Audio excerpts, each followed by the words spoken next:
Ibu saudaraku, firman Tuhan kepada kita hari ini yaitu tindakan nyata untuk hidup yang berarti. Yang mau hidupnya berarti katakan saya. Kita semua mau berarti di hadapan Tuhan, amin? Juga tentunya di hadapan dunia ini. Nah saudaraku, setiap orang pasti memiliki sesuatu yang dianggapnya berharga atau berarti dalam hidupnya. Apakah itu berupa jabatan, apakah itu berupa karir, uang atau materi, hubungan persahabatan, keluarga, nama baik, dan sebagainya. Dan hal-hal itulah yang akhirnya mendasari tindakan-tindakan seseorang, yaitu apa yang berarti dalam hidupnya. Setiap usaha, setiap kerja kerasnya akan dikerahkan untuk hal-hal yang berharga tersebut. Namun seringkali hal-hal berharga tersebut dapat mengancam, bahkan menghancurkan hidup seseorang. Bahkan saudaraku, kita bisa melihat di dunia ini orang bersusah payah mengejar karir, namun justru karirnya yang sudah tercapai itu bisa merusak keluarganya, atau mati-matian mempertahankan nama baik, namun malah justru sikapnya mempermalukan dirinya sendiri. Memang tidak dapat disangkal bahwa hal-hal berharga itu, bahwa hal-hal itu yang saya sebut tadi memang penting. Namun benarkah bahwa itulah yang terpenting atau yang berarti dalam hidup kita? Semua itu penting. Apakah itu yang paling berarti dalam hidup kita?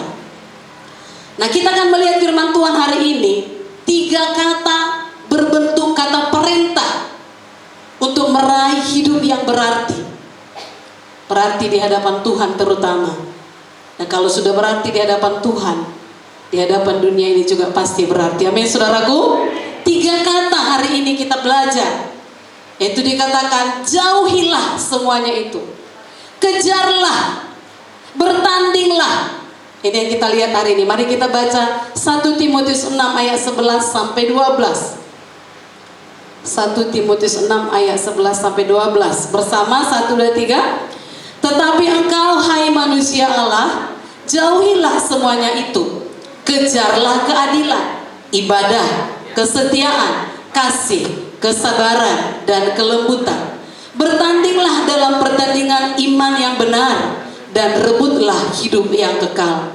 Untuk itulah engkau telah dipanggil dan telah engkau ikrarkan ikrar yang benar di depan banyak saksi.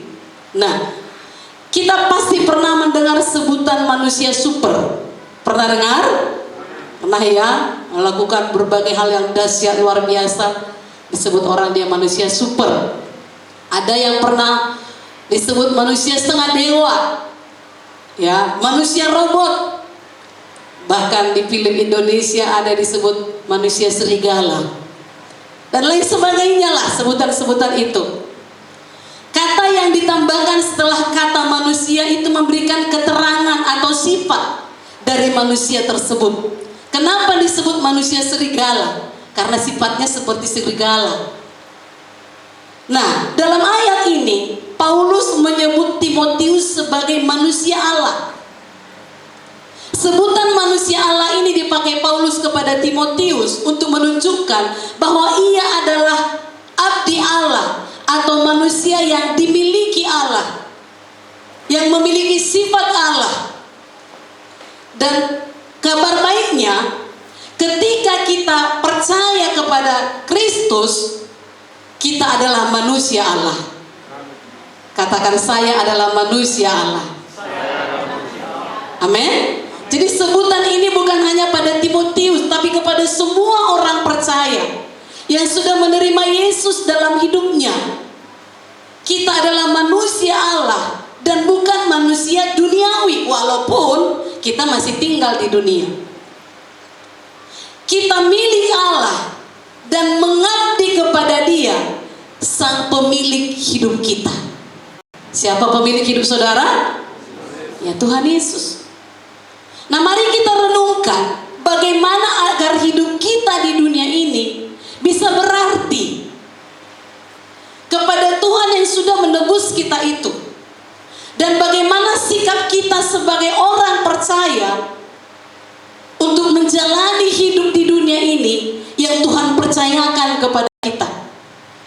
Kata-kata perintah yang harus menjadi aktivitas kehidupan kita sehari-hari sebagai orang percaya, sebagai manusia Allah, yakni tadi pertama kita baca, jauhilah semuanya itu.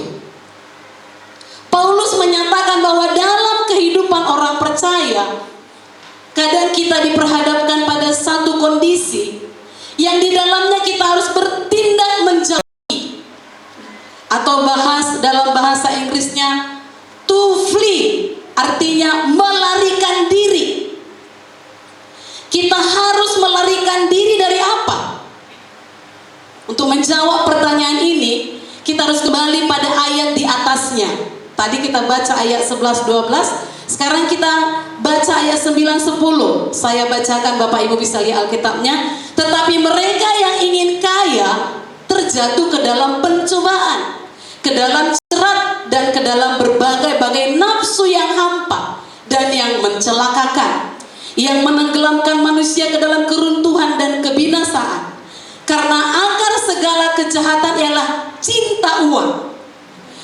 Oleh memburu uanglah beberapa orang telah menyimpang dari iman dan menyiksa dirinya dengan berbagai-bagai duka.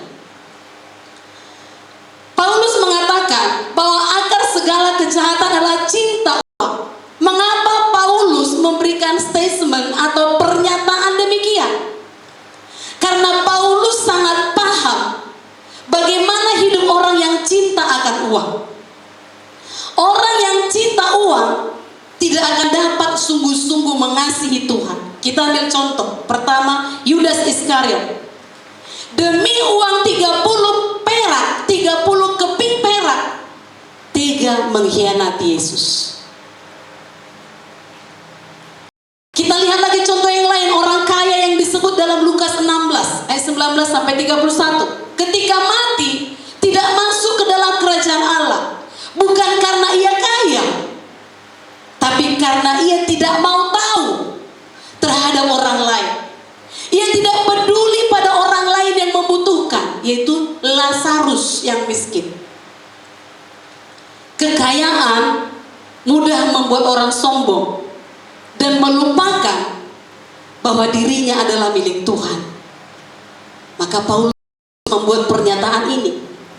Demikian juga orang kaya yang disebutkan dalam Lukas 12 ayat 13 sampai 21. Yesus menyebutnya bodoh.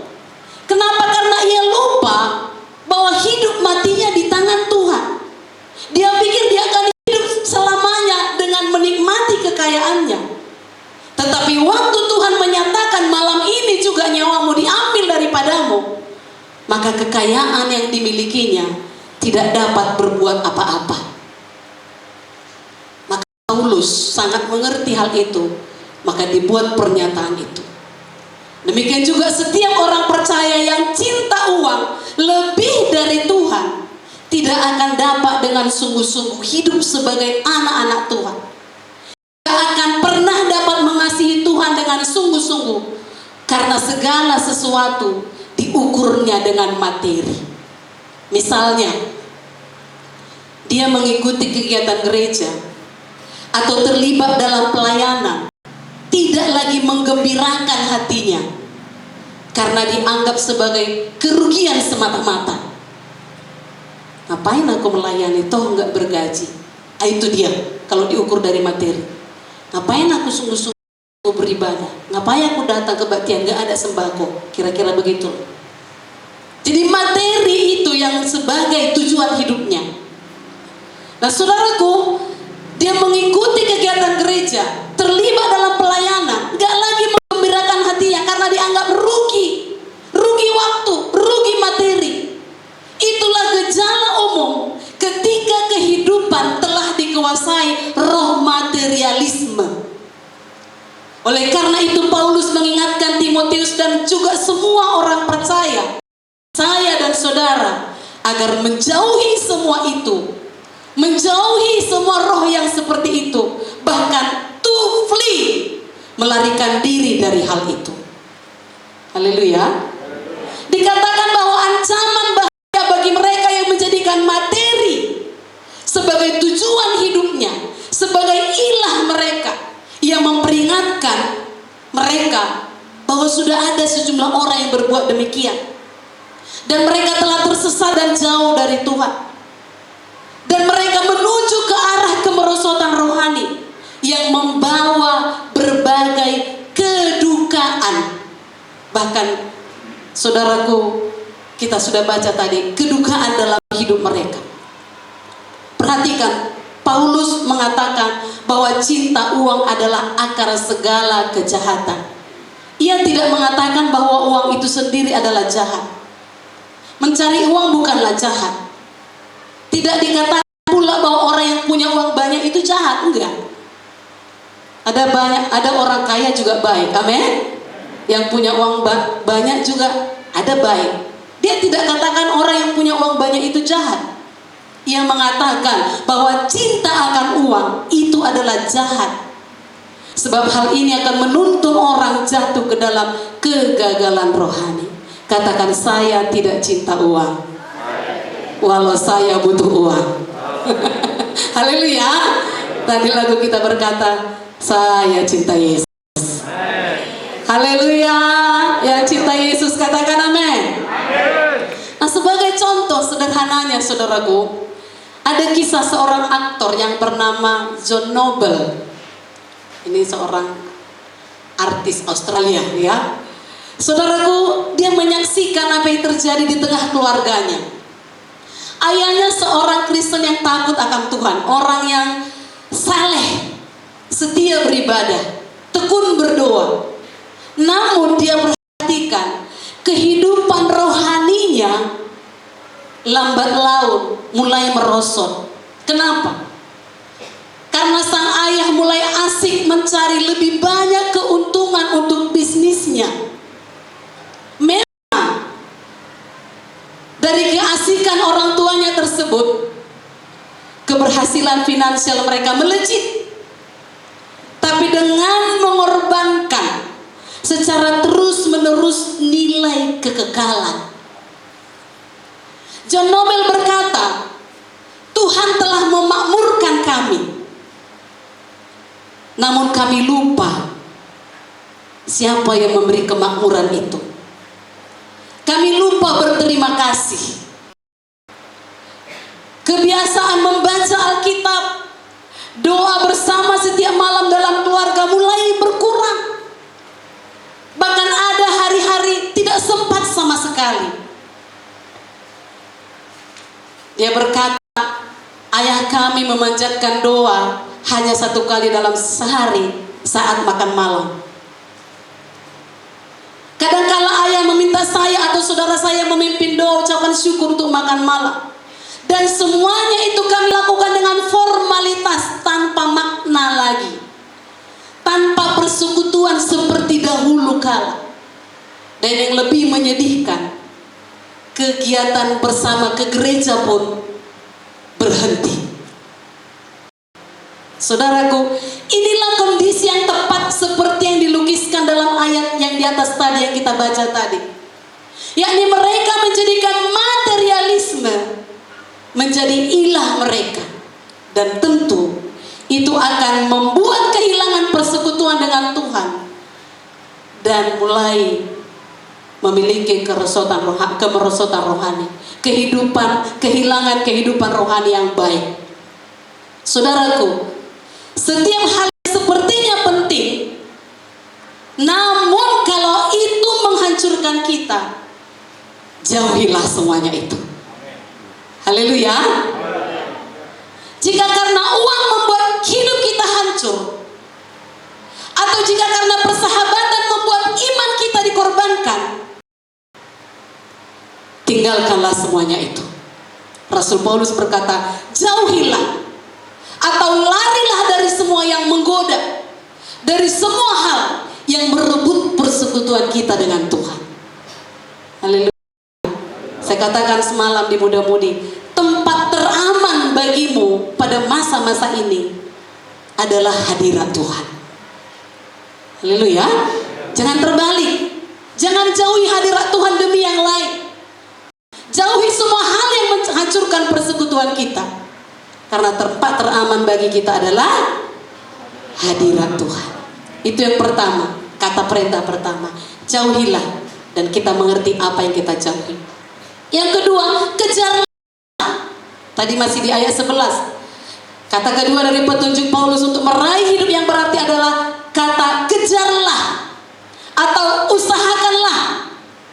Dan di situ disebut tadi apa yang harus kita kejar, yaitu pertama keadilan. Berarti kita harus melakukan kehendak Tuhan, perintah-perintah Tuhan, hidup dalam kebenaran. Benar menurut Tuhan, bukan benar menurut kita. Kalau benar menurut Tuhan, sudah itulah yang terpenting. Benar menurut kita belum tentu benar menurut Tuhan. Haleluya. Dan katakan apa lagi yang kita kejar? Ibadah. Dalam Roma 12 ayat 1 Paulus mengatakan bahwa ibadah yang sejati ialah mempersembahkan tubuh sebagai persembahan yang hidup. Jadi ibadah yang dimaksud bukan sekedar ibadah formal seperti ini. Seperti ini bagus. Haleluya. Ini sudah bagus. Tapi bukan hanya itu saja. Tapi juga hidup yang berkenan kepada Tuhan. Dikatakan mempersembahkan tubuh sebagai persembahan yang hidup. Pikiran, perkataan, dan perbuatan yang berkenan kepada Tuhan. Itu dikejar tiap hari. Amin. Haleluya. Apalagi yang kita kejar? Kesetiaan. Salah satu yang sangat dituntut dalam kerajaan Allah, kesetiaan. Karena Wahyu 2:10b berkata, siapa yang setia sampai akhirnya akan dikaruniakan mahkota kehidupan. Sampai Yesus datang, apapun penderitaan yang kita alami, tetaplah setia cinta Yesus. Haleluya. Selanjutnya apa yang kita kejar? Kasih. 1 Yohanes 4:8 disebutkan bahwa orang yang tidak mengasihi tidak mengenal Allah. Sangat jelas dituliskan. Ayat 16 disebutkan bahwa Allah adalah kasih. Dan barang siapa berada di dalam kasih, ia tetap berada di dalam Allah dan Allah di dalam dia. Katakan dulu kiri kanannya tanpa menentu, aku mengasihimu saudaraku. Haleluya. Betul. Jadi kalau dia menyakitimu masih mengampuni. Kalau dia menjengkelkanmu masih menerima. Suami istri kalau kasar cakapnya masih mengampuni. Haleluya. Kejar kasih tiap hari. Kemudian apalagi yang kita kejar? Kesabaran atau ketekunan. Tuhan Yesus sudah katakan bahwa konsekuensi dalam pengikutan kita terhadapnya, kita harus dibenci dunia, juga harus pikul salib, sangkal diri. Apakah masih bisa bertekun? Amen. Kalau mau dibenci, amen, karena melakukan kebenaran, haleluya.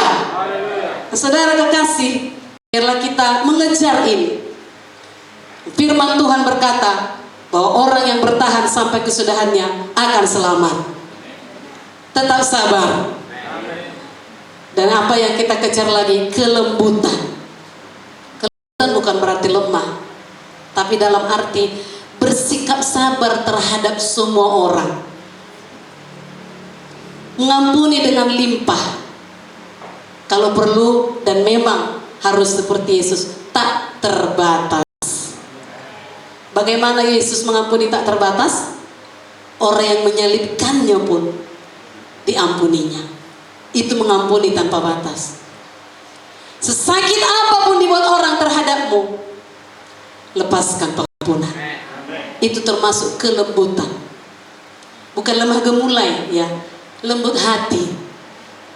Katakan lembut hatiku Tuhan, tidak keras. Haleluya. Hal-hal inilah yang harusnya ada pada setiap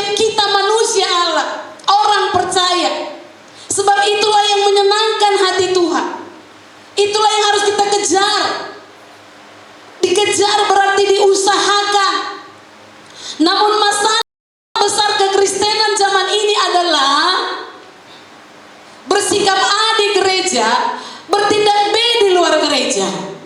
Itu yang bahaya. Aku mengasihimu Tuhan, tapi gak ada kasih kepada orang. Itu yang bahaya.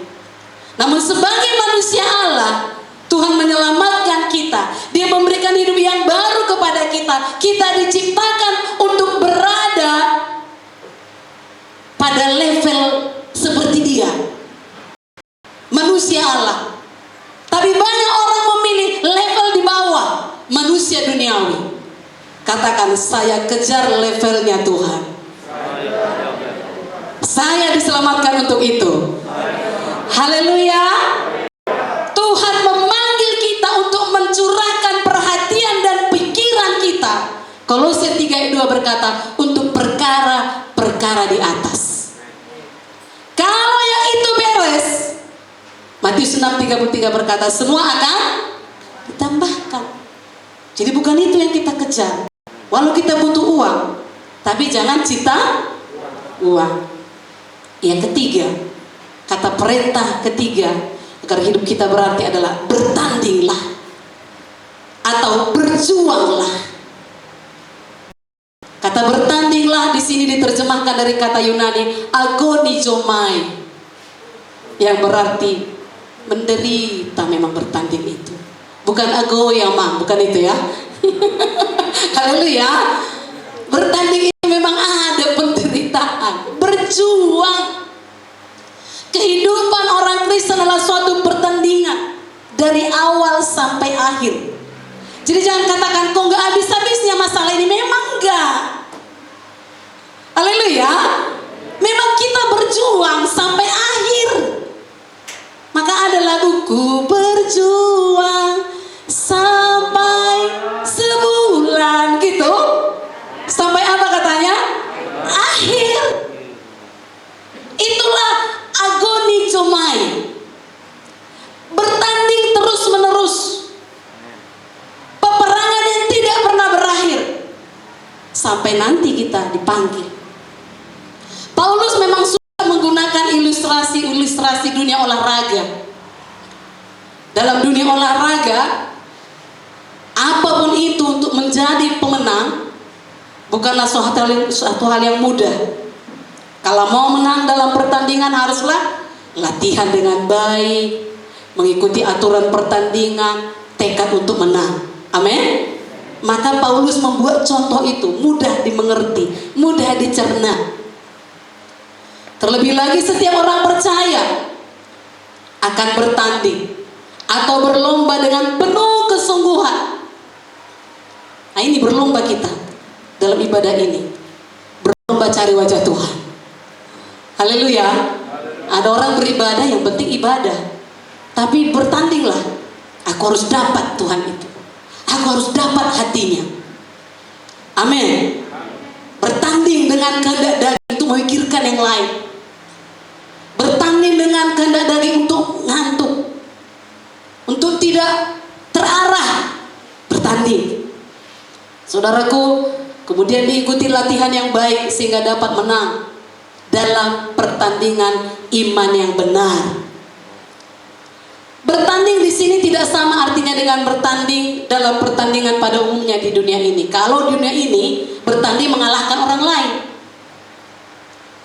Kita tidak bertanding dalam arti mencoba mengalahkan orang lain. Jadi jangan sikut saudaramu. Haleluya.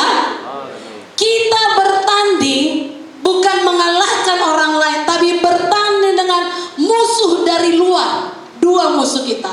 Musuh dari luar yaitu setan, dan musuh dari dalam yaitu kehendak daging kita sendiri.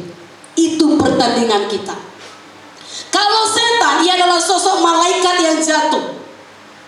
Kita harus ingat, dia tadinya malaikat. Jadi dia sangat pandai dan licik. Seperti dikatakan 1 Petrus 5 ayat 8, dia seperti singa yang mengaum-ngaum, menakut-nakuti, siap menelan mangsanya.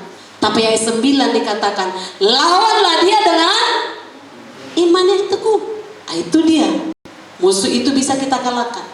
Kalau musuh kita dari dalam diri kita sendiri, dikatakan Roma 7:15, sebab apa yang aku perbuat, aku tidak tahu.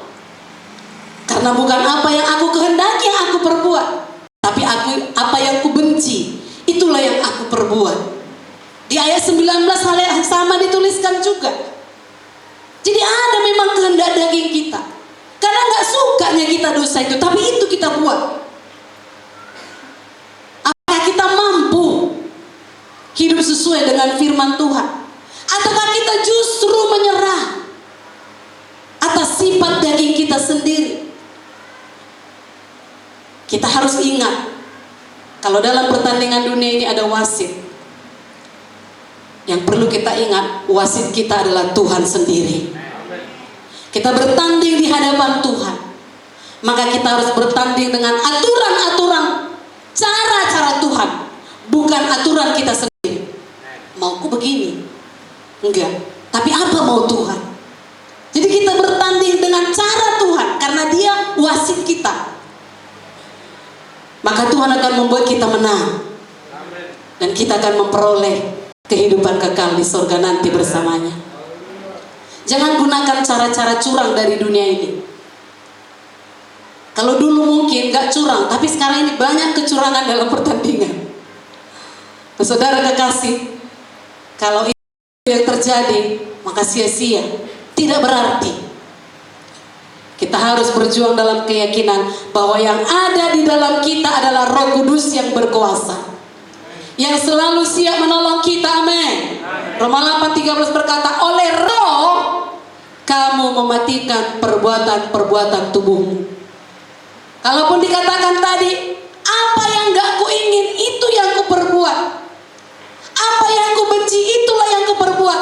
Tapi Roma 8:13 berkata, oleh Roh kamu dapat mematikan perbuatan-perbuatan tubuhmu. Haleluya. Dan kita dapat berkata, sama seperti Rasul Paulus dalam perjuangan hidupnya, segala perkara di dalam siapa? Yang memberi kekuatan kepada kita. Jadi kalau musuh dari luar, lawan dengan iman yang teguh. Kalau musuh dari dalam, pakai kuasa Roh Kudus mematikannya. Jangan pakai aturan sendiri. Maka tiap hari penuhlah dengan Roh Kudus. Bersekutulah dengan Tuhan. Beri waktu membaca Alkitab. Beri waktu merenungkan firman. Kalau memang harus bekerja, gak salah. Memang itu harus kerja keras. Tapi jangan karena itu lalu hilang persekutuan dengan Tuhan. Kesimpulannya hari ini, Tuhan memanggil kita untuk menjadi alat kemuliaan-Nya di dunia ini. Artinya, hidup kita harus mencerminkan kemuliaan Kristus. Dengan apa? Mempraktekkan firman Tuhan. Tegas, berani melawan dosa, berani menjauhi hal yang membuat kita jauh dari Tuhan, berani melarikan diri dari semua hal yang bertentangan dengan firman Tuhan. Dan kita kejar perkara-perkara yang kekal. Haleluya. Melalui firman Tuhan ini kita diingatkan agar kita tetap setia, hidup bertanding dalam iman yang benar. Maksudnya iman yang benar dengan cara-cara firman, dengan cara-cara Tuhan, bukan cara curang seperti dunia ini. Amin, saudaraku. Oleh karena itu, kalau saat ini saudara mempunyai masalah hidup, apapun itu, jangan berhenti berjuang. Jangan putus asa. Ingatlah bahwa Tuhan Yesus terlebih dahulu mengalaminya, dan sampai akhirnya Ia tetap setia dan menjadi pemenang. Dengan demikian juga kita dinyatakan sebagai pemenang, berhak memperoleh mahkota kehidupan kekal. Itulah hidup yang berarti. Haleluya. Kalau toh semua kita miliki yang di dunia ini, kalau nggak beroleh surga itu nggak berarti. Maka kejarlah yang berarti. 1 Timotius 6:14 berkata, turutilah perintah ini. 11-12 tadi, jauhilah semuanya itu. Saya sudah jelaskan tadi apa yang mau dijauhi. Kejarlah apa itu? Kasih, ibadah, keadilan, kesetiaan, kelembutan, kesabaran, ketekunan. Bertandinglah dalam pertandingan yang benar, bukan curang seperti orang dunia ini. Rebutlah hidup yang kekal. Apakah karena kekuatan kita? Enggak. Saudara kekasih, tapi oleh kasih karunia Tuhan. Dan jelas dikatakan, turutilah perintah ini. Jauhilah, kejarlah, bertandinglah. Tolak belakang ya. Jauhilah, kejarlah, bertandinglah. Yang perlu isinya kita sudah tahu. Apa yang dijauhi, apa yang dikejar. Amin saudaraku. Turutilah perintah ini dengan tidak bercacat dan tidak bercela. Lihat 1 Timotius 6:14. Ini yang terakhir sama-sama supaya lebih diingat. 1 Timotius 6:14 sama-sama. Ayat 14. Sama-sama 1, 2, 3. Turutilah perintah ini dengan tidak bercacat dan tidak bercela. Hingga sekali lagi 1, 2, 3. Dengan tidak bercacat dan tidak bercela. Hingga haleluya. Jadi jangan katakan, sampai kapan aku sabar? Udah sabar kali aku ini Tuhan, tapi toh gak bertindak, gak ada gunanya, gak berarti, kata firman. Haleluya. Haleluya. Saudara kekasih, biarlah firman Tuhan ini menjadi tindakan kita nyata tiap-tiap hari untuk hidup yang berarti. Adakah saudara diberkati? Amin. Mari kita bangkit berdiri. Hari ini kita juga semeja dengan Tuhan dalam perjamuan kudus. Biarlah itu berarti bagi hidup kita juga. Kehidupan Yesus sebagai manusia Allah, kita mencerminkan Tuhan dalam hidup kita. Biarlah kita mau diselidiki oleh firman. Kita berjuang untuk hal itu, kita dapat melakukannya. Bukan kuat gagah kita,